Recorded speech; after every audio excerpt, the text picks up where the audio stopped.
आज मैं बनाऊंगा आम का चटनी। देखो आप लोग मेरा वीडियो में कैसे बनाती हो।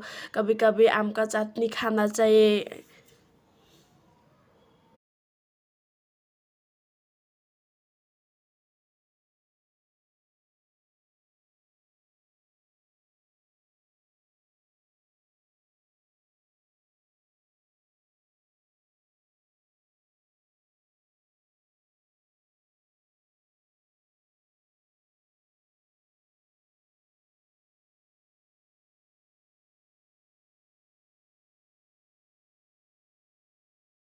अभी मैं आम को छोटा छोटा करके काटेगा।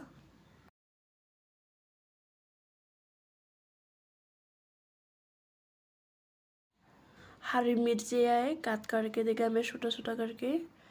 अभी मैं ये शुगर थोड़ा सा दिया मैंने,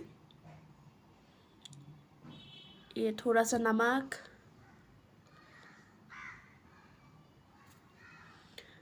अभी मैं अच्छे से मिक्स करेगा। आम का चटनी रेडी हो चुकी है। अभी मैं खा के देखती हूँ कैसे लगा।